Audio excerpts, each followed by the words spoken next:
اور گلے ٹھیک ہوتے ہی ہیں ذکر محمد و آل محمد سے. وہ گلے منحوس ہیں جن سے ذکر علی نہ نکلے.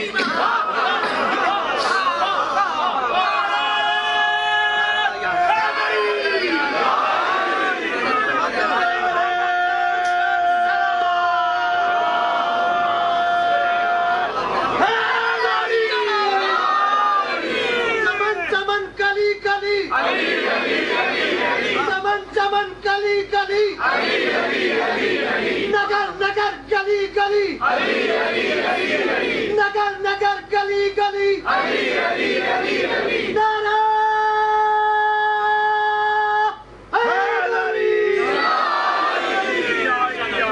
اب چونکہ بہت دنوں کے بعد حاضر ہوا ہوں اور پاکستان واپس آنے کے بعد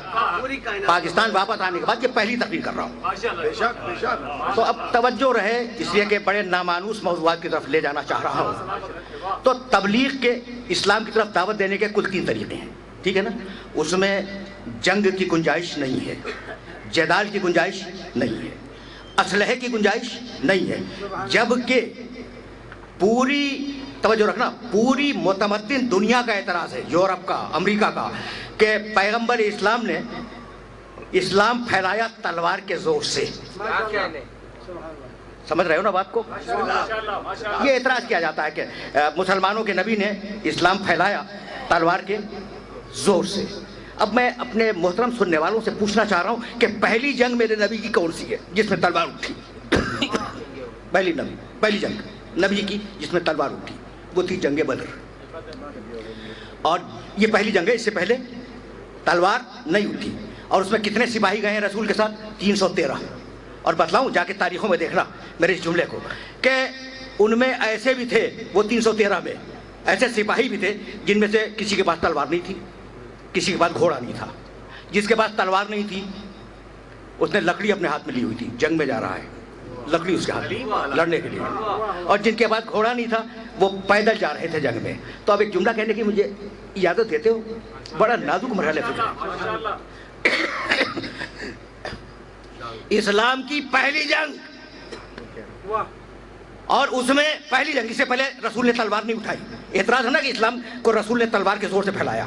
بھائی اس کو واضح کرنا چاہ رہا ہوں، پہلی جنگ، اس سے پہلے کوئی جنگ نہیں ہوئی، رسول نے کوئی تلوار نہیں اٹھائی. اس پہلی جنگ میں گئے ہیں 313.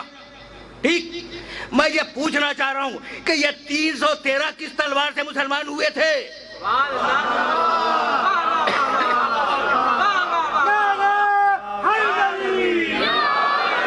یہ 313 کس تلوار سے مسلمان ہوئے تھے؟ تو یہ لوہے کی تلوار نہیں تھی، میرے نبی کے کردار کی تلوار تھی.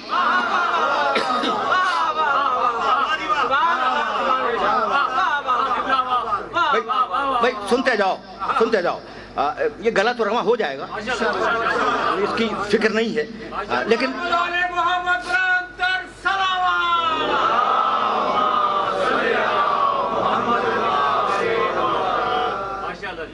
دیکھو بہت دن تک اگر کوئی چیز استعمال نہ ہو تو پھر اس میں خلل تو پیدا ہو جاتا ہے. بھائی اسی لیے تو کہا جاتا ہے کہ اپنی زبانوں کو ذکر آل محمد سے تر رکھو، تاکہ زبانیں استعمال ہوتی رہیں. اچھا، تو اب اسلام میں دین کو پھیلانے کے لیے تلوار کی گنجائش نہیں ہے. اور اتنا محترم ہے انسان، سننا بھائی سننا، کہ اسلحہ امن کی آخری نوبت پر، کہ اگر امن نہ ہو رہا ہو بغیر اسلحے کے تو اسلحہ استعمال کیا جائے، اس کے علاوہ اسلحہ استعمال نہیں ہوگا. قرآن نے کہا، سننا، من قتل نفسا بغیر نفس او فساد فی الارض فکأنما قتل الناس جميعا ومن احیاها فکأنما احیا الناس جميعا. جو شخص ناحق کسی انسان کو قتل کر دے اس نے پوری انسانیت کو قتل کر دیا. سبحان اللہ، سبحان اللہ. یہ آیتیں پہنچ رہی ہیں، جو کسی انسان کو ناحق قتل کر دے اس نے گویا پورے انسانوں کو قتل کر دیا. ومن احیاها، اور جو کسی انسان کو بچا لے، فکأنما احیا الناس جميعا، اس نے گویا پوری انسانیت کو بچا لیا. تو ایک ایک انسان